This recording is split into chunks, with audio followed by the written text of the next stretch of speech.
Well, good evening, everyone. We're back on another Monday evening. Guess what? You made it through the weekend and you made it through Monday. That's probably the hardest part of the week, just to make it through Monday. But aren't you just excited that God has given you another opportunity to do another week of great things? I know I am. So, listen, today we're going to talk to a wonderful guest who's going to talk to us about just how to make life actually something that is really working for us all. And while my guest is getting ready, she's hanging out in my lounge. We're going to just talk a little bit about her. We're going to give a brief bio. We're going to do our little prayer and our little opening. And I wanted to just tell you, listen, it is almost the holidays. We're coming up on Thanksgiving next week. And I tell you, it's going to be a very, very different Thanksgiving. Most people are thinking to themselves, how are we going to do this? What's going to happen? And some people are a little sad and they're getting what they call the holiday blues. Is it really holiday blues? Or is something else going on? We're going to talk about that in just a little while. But first, I am going to do an opening prayer. God, we thank you for this day. We thank you for allowing us to see your light once again. We thank you for life, health, and strength. We thank you for the activities of our limbs. And we thank you for each and every person that takes the time out to watch, to listen, and to be a part of our show on today. We pray today, God, that you would touch all of our viewers, all of the replay viewers, touch our guests, touch our families, and help us as we go forth throughout this week. I pray that you would touch my guest today and that you would bless her abundantly for coming and sharing with us. In Jesus' name, I pray. Amen. All right, so I have a guest today by the name of Dr. Jacqui Maxwell. And I am going to tell you just a little bit about her before she comes. So just indulge me for a moment. Dr. Jacquelin Maxwell is the founder and CEO of JacLovelle Coaching Consulting Group. In addition to coaching, she provides organizations with leadership development, community building, conference planning, and consulting. Dr. Maxwell has more than 30 years of experience in the field of human services, collaborating and building lasting partnerships. Dr. Maxwell has been referred to as an empowerment specialist and an executive life coach as she presents to audiences that desire a holistic approach to personal and professional development. She earned a Doctorate in Strategic Leadership DSL from Regent University in Virginia Beach, Virginia. Her doctoral project was entitled Programs, Pews, and Porches: Kingdom Leaders Becoming Relationally Strategic, Missionally Effective Through the Power of Community. I'm going to just stop right there because she has a great bio and great history, but we're going to ask her some questions which will help us to lead her into some of those, some more information about herself. So why don't you just put your hands together and help me welcome my guest on today, Dr. Jacqui. Hey, Dr. Jacqui, how are you? Great. How are you? I am doing just fine, just fine. I'm so glad to have you joining me on the show today. It is such a pleasure just to know that you're here with me. And we had the pleasure of being together last weekend, and Yes, God we did. is so great. He allowed us to connect, and so I'm glad that you accepted our invitation to be here on today. I want to just pause for a second and just tell everyone, and you can also do this. Take a moment if you're on your, if you have your stream going, and just share. Everyone, just take a moment and share. Tell your family, tell your friends that we are online and that we are getting ready to have a great conversation in the lounge.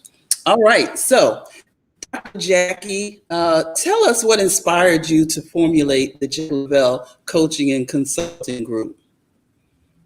Well, it was a couple of things. One, after many, many years really working in behavioral health as a counselor, as a clinician, and working in substance abuse, as I was transitioning from working for state government and rewiring, I won't call it retiring, but rewiring, I, I recognized that I really wanted to do something just a little different as I see persons acknowledging that they know that there's more inside of them. I kept hearing Mhm. that, but they just didn't know how to get there. And How to get it. so that's really what coaching is about. Coaching is about helping someone to move from where they are to whatever that dream is, whatever that aspiration or whatever that goal is. So coaching is Mhm. different from counseling. And so Okay. I just wanted to make the shift. And so my first name is Jackie, my husband's first name is Lavelle, and so that's how that JacLovelle name came about. But we Oh, both are very, very committed to giving back as well as to impacting the kingdom of God, and that's really how it all came about. okay. And I didn't read the portion about your bio. You're actually both in ministry as well. You're ministers of the gospel also. We are all ministers of the gospel, but Yeah, ordained ministers of the gospel. right, right. Yes, yes. Well, my husband, Dr. Lavelle Maxwell Jr., he is ordained as a minister, and he has served several churches and and been pastoring for over 20 years.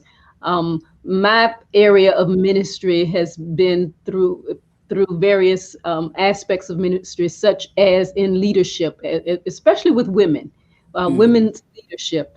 And so that has really been my heart. That's been the vehicle that God has used for me. And now taking me in a slightly shifting the direction, but really working with grievers, persons who have losses in their lives.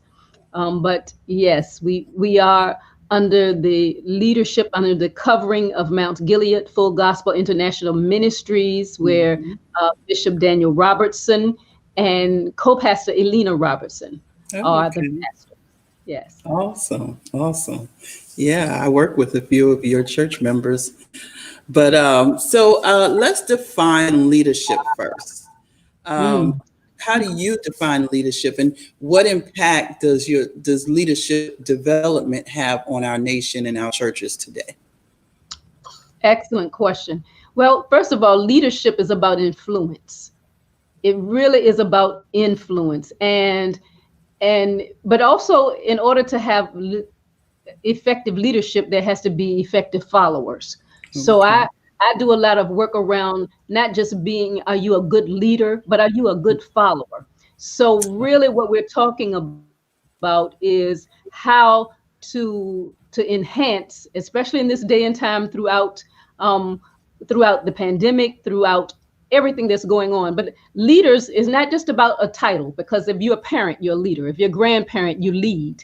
But it's really Mhm. about the opportunity to influence someone's life, and then giving them the ability to be a part of the experience of being led and being safely led into Okay. whatever the goal or whatever the experience is.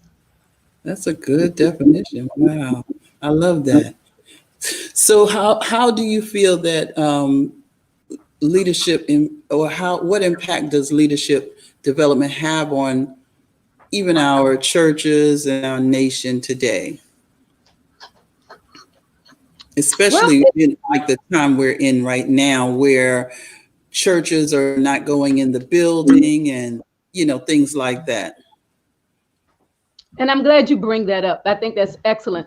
I I really have a heart for um, pastors and ministry leaders right now, because what they are seeing, what they are experiencing, um, there is no policy and procedures manual, or there Mhm. isn't any direction that we can say, well, yeah, this is exactly what we're supposed to be doing. It's dynamic. It keeps changing. It keeps shifting. And I think the thing that I hope that is heard, and heard very clearly, it is imperative that leaders, especially ministry leaders, as we're talking about at the moment, take care of themselves. I Yeah. recently, Miss G, I did a blog on intentional leaders intentionally grieve. And Mm. the whole point that I wanted others to hear is, in order for me to be able to share, to give, I can't have the brokenness. I got to take care of that. The brokenness Right. that's there, I have to work through that in order to be able to sincerely give. And it looks real different right now. Whether you have members who are dealing with losses, such as the loss of normalcy because they don't have the same financial experiences, or the losses because they are unable to spend the time with their children, their grandchildren. Just the loss of not being able to be in the church house and Mhm. hear the call Mhm. and response, but having to Right. bring forth the word in a whole different way, which is unfamiliar. If Mhm. you have been all of your years of ministry, excited about ministry because you're able to reach out and touch the people, figuratively Right. and literally. And now you're Right. having to to learn technology maybe that might not be as Mhm. familiar to you.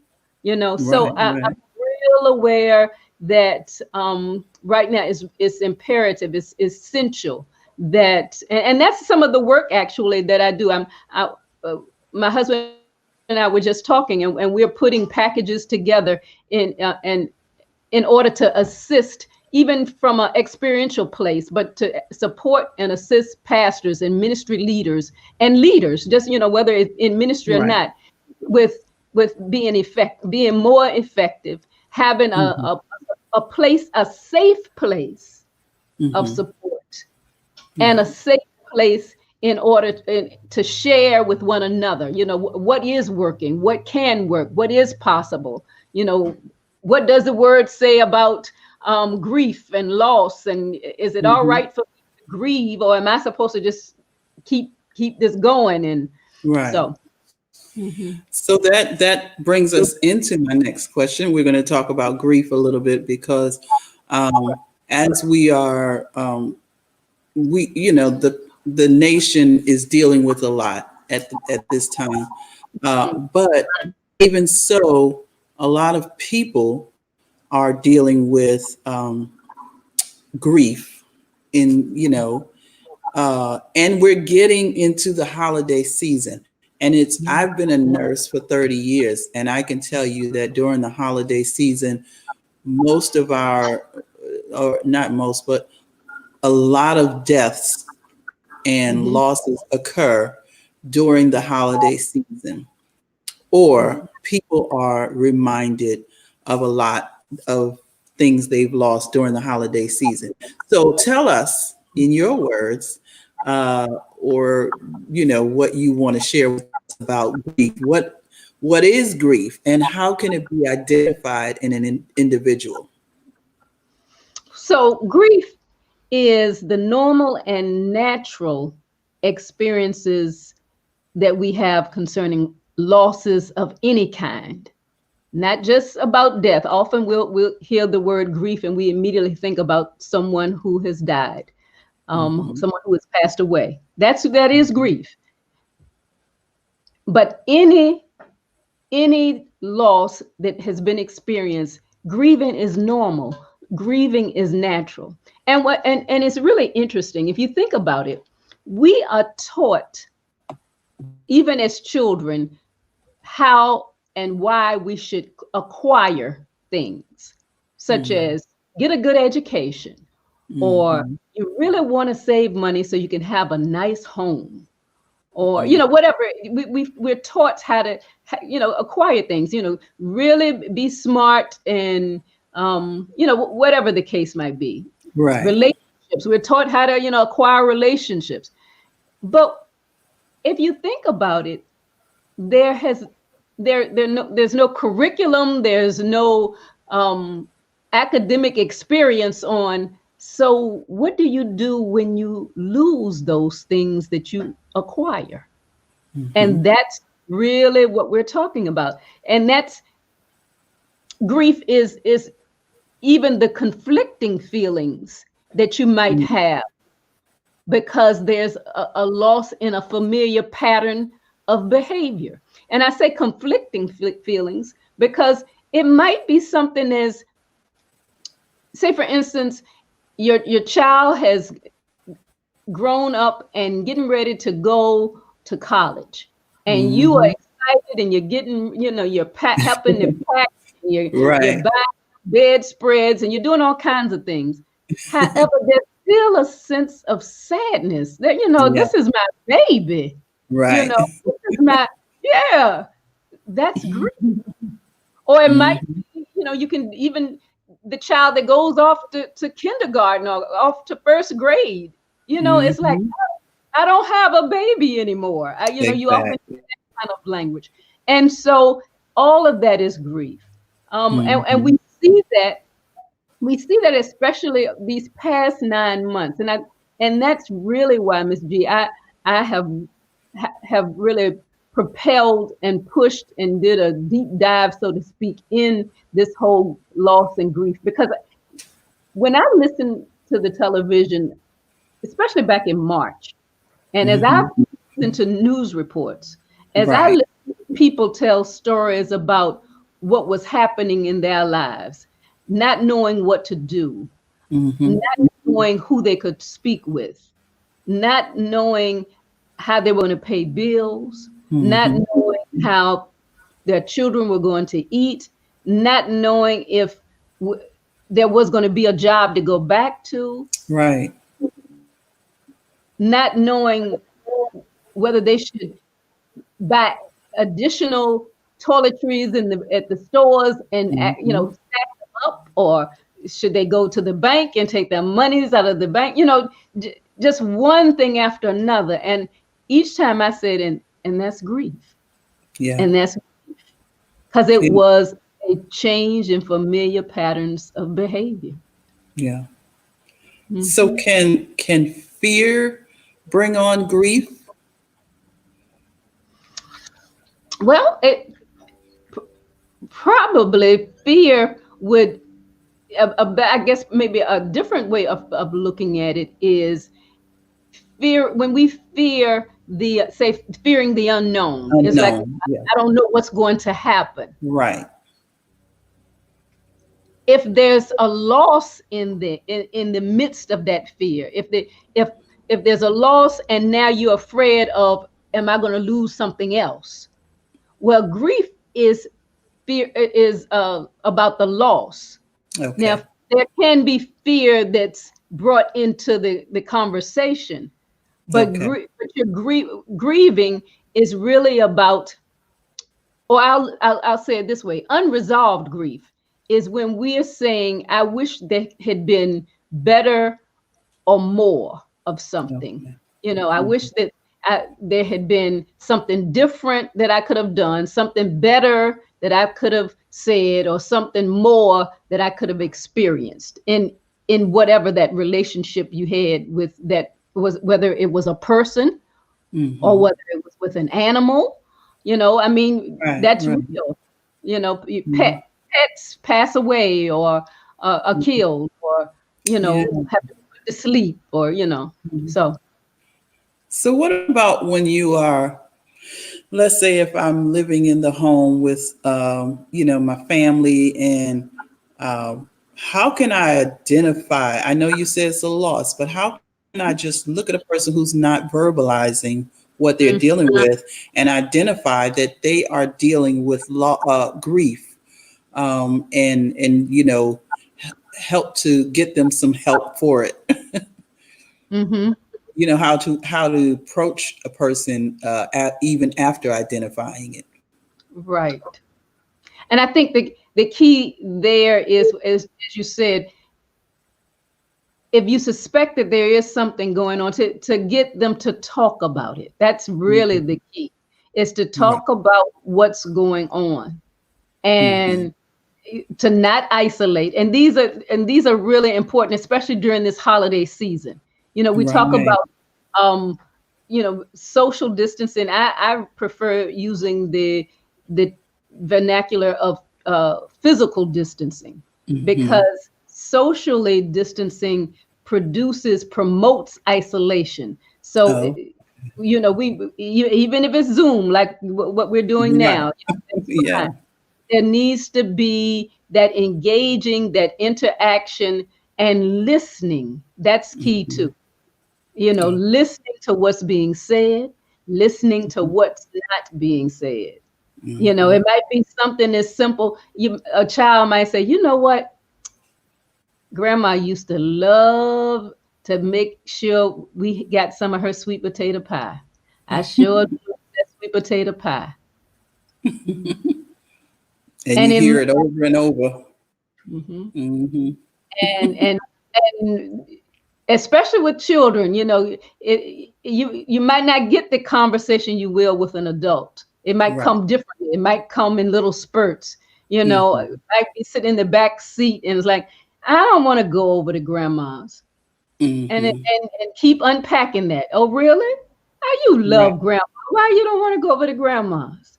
And you might hear, the more that's discussed, you might hear it's really not about going to grandma's house. It was, I remember the last time we were there, grandpa was there. Right. And grandpa's now at the nursing home, and we can't go see grandpa, So, if you suspect that there's some things going on, you have to really be a good listener, but engage them in a conversation so that you can hear what is really underneath the behavior. Oh, that's great. So now, without getting too political, I just want to ask a question. Would you agree that even in our country, there has been grieving during the last few years, but mostly throughout 2020? And how do you think that we can pull ourselves out of the impact that 2020 has made on our emotional being? For some people, some people say, throw the whole 2020 away, and then there's some people that 2020 is working for them, but they've still had a lot of losses and a lot of, things that came about, but they still in the midst of that was able to see the good. So how do we, just take ourselves and pull ourselves through that impact of the emotional strain of 2020? So the biggest thing that we have talked about, I think, is unfamiliar patterns. So it's real important. And we heard a little bit about this, and people said, well, you really need to have structure. And that's important. Right. Whether it's structure in our homes but also setting good, healthy boundaries. Now, from a national perspective, whether it's talking about things that we're seeing on television or things that we're hearing about or things that we are experiencing, because we're talking about social injustices as well as political division. It's still, as you just said, it's experiencing grief. So to have conversations, but not to dwell on, after a while you're dwelling. If we continue to really tell the story over and over, whether it's the story about the pain that you've experienced because of a death or because of what's going on in our country, then you Right. become connected to the pain. Mm-hmm. So the key is we're not trying to cement that relationship. We don't want to cement the relationship with the pain behind this. If anything, to be able to feel heard, because that's what we often, that's all people want. They want to feel heard, and many want to just have some semblance of control in their lives. Mm-hmm. My husband and I Right. were talking about why when people refuse to wear a mask, what is that about? You know, when you're saying that it's to help you and it's to help others, but we Right. continue to see that, or we actually, I'm hearing even stories of people being disrespected and attacked in some cases in Absolutely. public Yeah. places Yeah. because of whatever concerning a mask, their Mm-hmm. opinions and all. What we're talking about, what we're not talking about, actually, is that desire to feel that I have not lost control over everything. Right. Right. Even when we start talking about numbers of people who can be at your Thanksgiving table, you know, Right. yeah, that needs to be talked, discussed, and then create a plan. Keep it moving. Mm-hmm. Yeah. Create a plan. Yeah. But Yeah. if you And need to talk to someone professionally, do that. Don't, it's okay to not be okay. Don't, right. stay in that place, but Mm-hmm. talk about it. This is disappointing. This is Mm-hmm. really disappointing because we were looking at the fact that we have a new son-in-law and Mm-hmm. we're not able to all sit down together. Right. Yeah. See the new babies and That's all of right. that good stuff, or people you just haven't seen in a while. Most of my family is right here, but we don't see each other all the time. And just being able Mhm. to come together. And we do know that Thanksgiving is just a day, as people say, but it's a time that's set aside where we could have that interaction where we don't Mhm. have to worry about running to work. Most people, not all, but running to work, and things are just settled down. Um, it can be very trying for people who live alone. Uh, Mhm. for the elderly, who are alone and have no one in the home, and their children are afraid to come to their home because they don't want anything to happen to them. So it's a Mhm. little, it's a time that people really need to be looking out and seeing what's really happening with those people. Mhm. Um, and having, like you said, the conversation and listening, because this type of time. So, all right, that's now, um, as a missionary, and you've traveled to Ghana, Armenia, and Russia, as a missionary. And so you've been out there on the farm fields, and, I'm sure you've dealt with grief and just leadership in various places. And what would be your perspective on being as a missionary going out into various lands and fields? Mm. Well, I think one of the experiences that I must, I'll, I've had so many, I had several, but I've had both times, well, actually all three times, but the two experiences that stand out the most for me were with children. Hmm. In Ghana, I watched children be so excited about going to school. Wow. They were so grateful. And at one, we visited a school and got to sit down and talk with like the principal of the school, and she shared what they were doing, the plans for the future. Um, and I remember just walking across red dirt in Ghana, just, walking across the dirt, and she was just kind of touring us of the campus, so to speak. Mm-hmm. But in the distance, I could hear children singing. Wow. And I was like, wow. And so the closer we got, the louder and stronger their voices were. And as we walked up on the steps of this particular schoolroom, much to my surprise, these children were worshiping. Wow. In school. And yes, in school.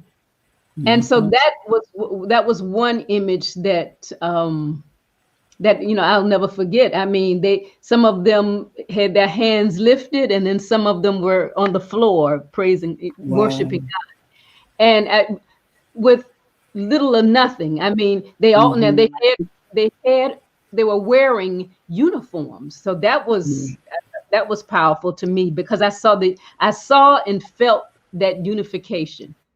Right. Right. However, as far as seeing what the minimal of everything, just being Mm-hmm. a dirt floor and Right. red clay Right. and all of that. But I was aware that principle, she had structure, she had a plan, she had manuals, she she was making sure that these children were getting the education to the best of her ability. So that the leadership that I saw from her, Mm-hmm. I was very excited about that, and I was, very proud to see that. Um, but she was very interested in hearing about our schools and our school systems and what goes on, and so that was really good in that we were able to share. The Right. other experience with children, I was in Russia, and I Mm. remember I was with uh, Dr. Marilyn Hickey on Okay. the, Mm-hmm. and we were touring and visiting various places, and at one point children just gathered around me, Mm. and I wasn't sure what was going on, because they were not able to speak English, and one little girl said they want to know, can they take a picture with you? I said, That's, really? She was the only one that spoke English. And mm. and so that was really, she said, we're on a field trip. And she Mm. was able to explain what they were doing and what was going on.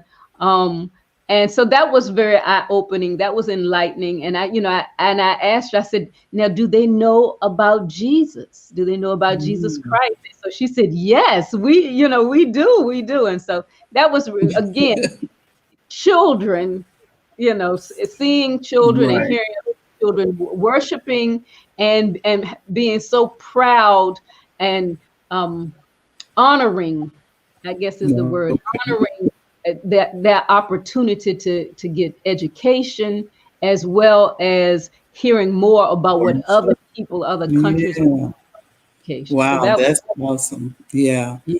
Um, yeah, that's a great thing. So you have you have so much going on. Um, you got some new things coming up soon. Um, and we are, as I said, heading into the holidays. I just want to ask you one more question about, and I know I'm flip flopping a little bit about grief. Does a person actually have the ability to actually overcome grief? Or when they grieve, does something always stay there within them? That's a good question. Good question in that, okay, as I said, grief is normal, grief is natural. We will always have losses. Mm-hmm. Okay. When I do work with people, we don't talk about getting over, getting through, or closing, because the work is really about completion, completing the pain, having completion with the pain that the loss produced. Okay. Not Wow. forgetting the person. Right, Or not right, right. forgetting, yeah, that's, we're not shutting the door, and it's Yeah. about the heart work. Okay. That's where the Mhm. brokenness is, and that's where the completion needs to be done. So Wow. we really don't get over that. We work Mhm. through that, but the work that I do as a grief recovery specialist, and I'm certified by the Grief Recovery Institute.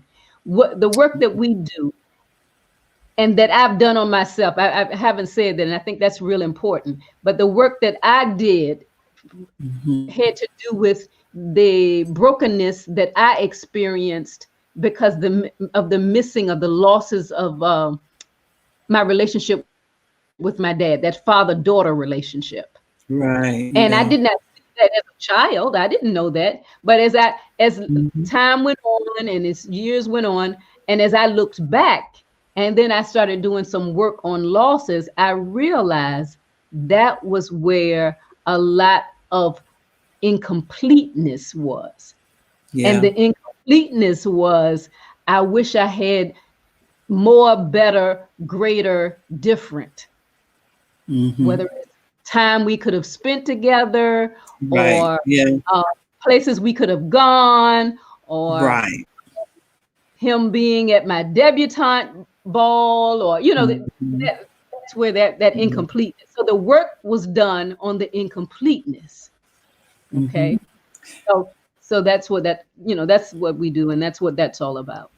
And that's Hmm. interesting that you say that because I know, like, my dad passed away when I was like 11, and he wasn't always in the house with us, but he was always present. Somewhere he would come by and all of that. But I remember someone asking me one time, as when I got older, someone asked me one time something, and it was to the effect of trying to say to me that I was a little indifferent to male relationships, or male, not that I couldn't have a relationship with a man, but that because I probably didn't have that father figure, that my male relationships were uh, approached differently, and they made that observation,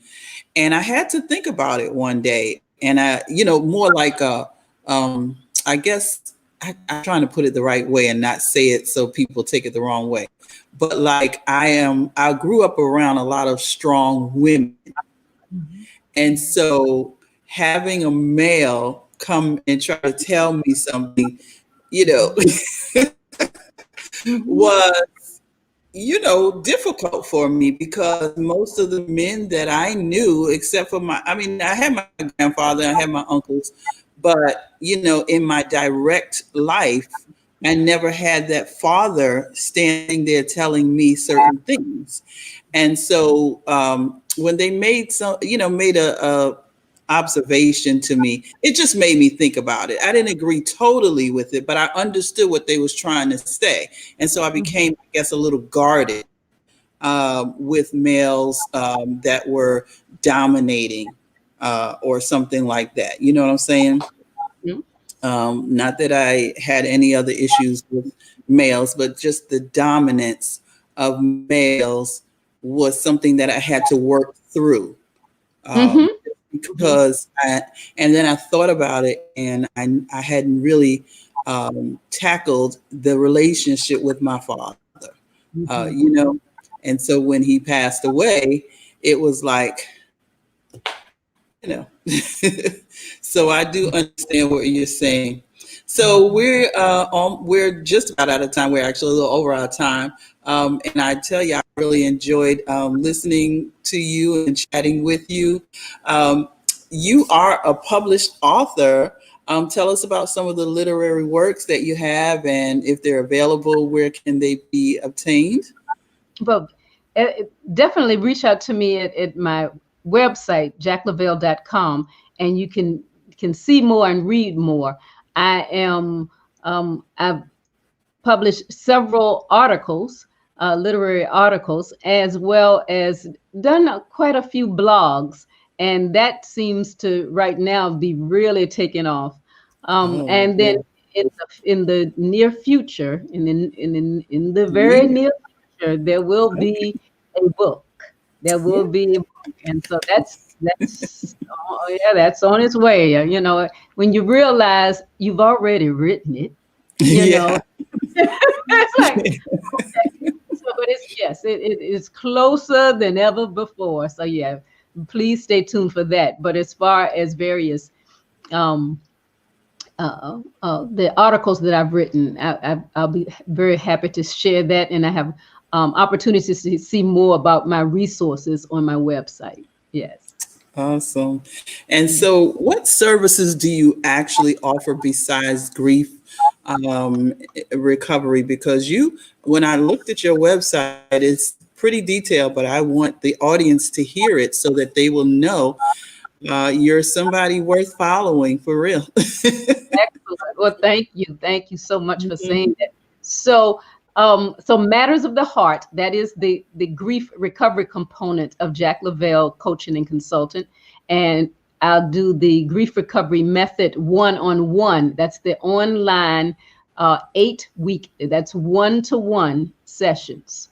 And so that's one component. Another component of the Matters of the Heart that deals with the grief is, and that one is upcoming. I have one that's really excellent that's upcoming, and it has to do with children, how adults. So it's a 4-week, and that's being launched in January. But that's a 4-week group session, okay, and that is helping children with loss, and that is upcoming. And I got a little incentive there. I got a little special there, but another that I'll talk about in a second.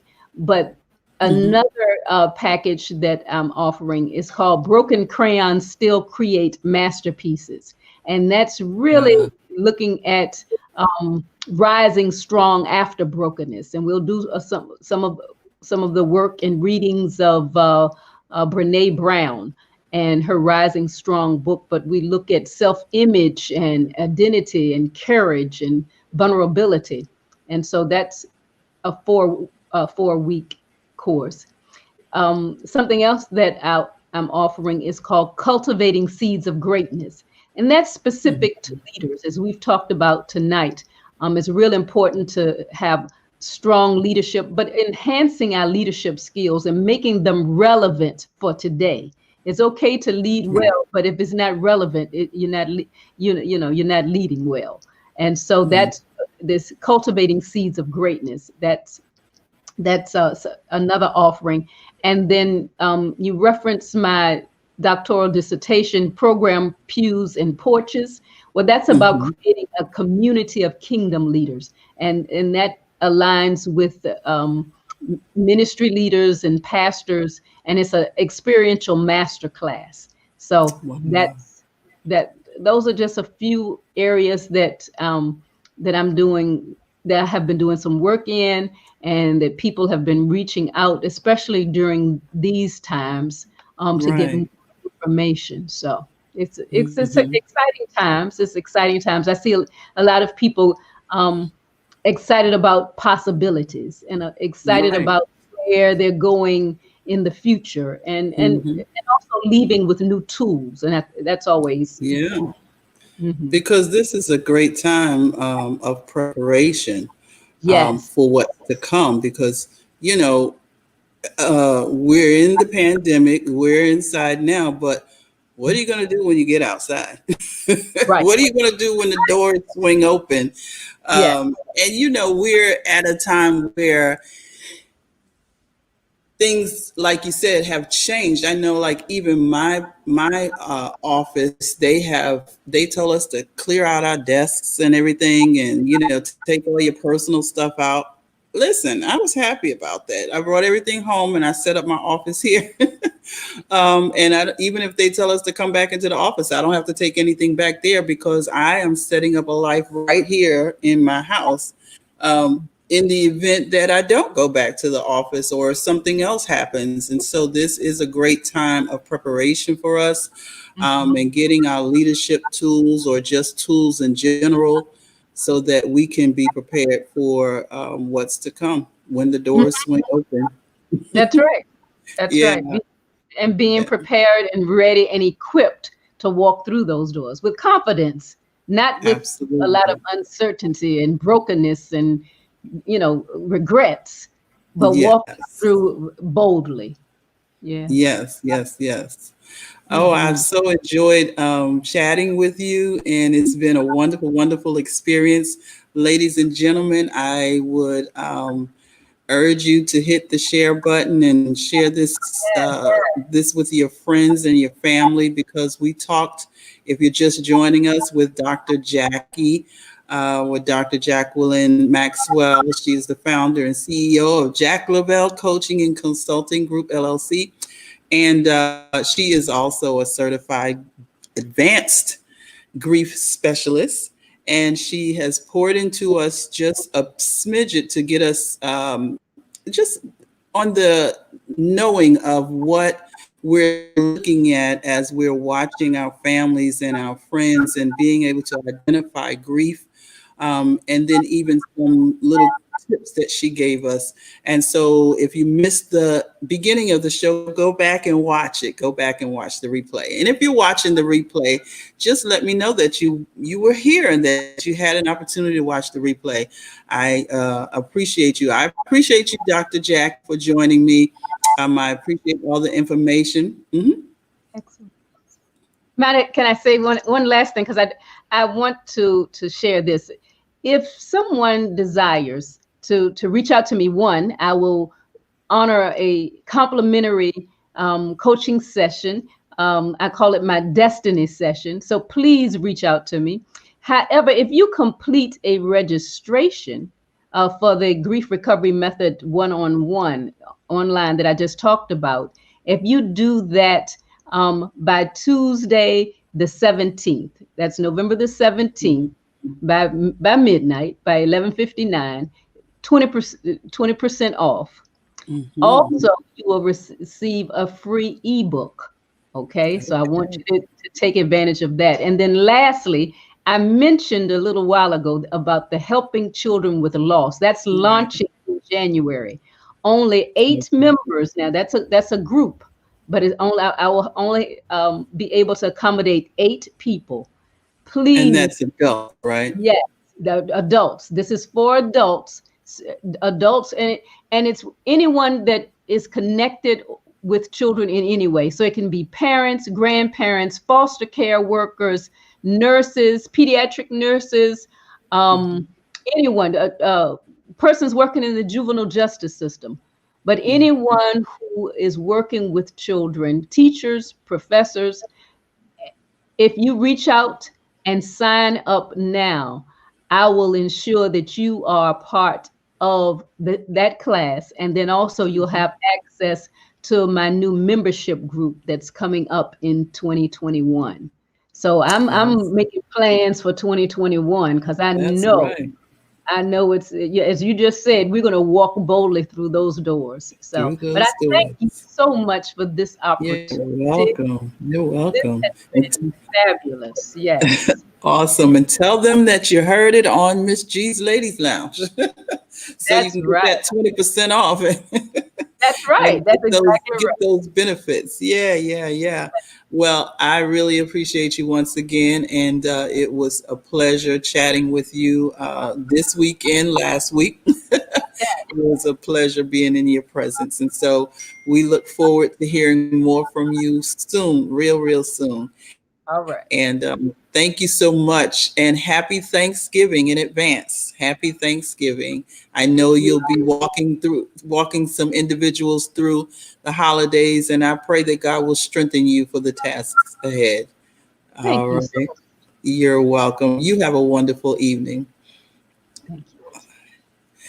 All right, family. Thank you, thank you, thank you for joining me on today. And my guest, I really appreciate it. Each and every one of you that dropped in, and I hope that you enjoyed the show. I just want to give you a reminder once again that my new book is now available. You can either go on Amazon.com. It goes away so fast. I don't know how to make it stay there. But you can get it on Amazon.com. Let the Vision Speak by Gwen Finley. Or you can inbox me, or if you have my number, text me. I have a few books here in the house ready to send off to you, and I can definitely put those in the mail for you. So reach out. Listen, like she was talking, the Jacqui was talking just now. We've got, 2021 is coming.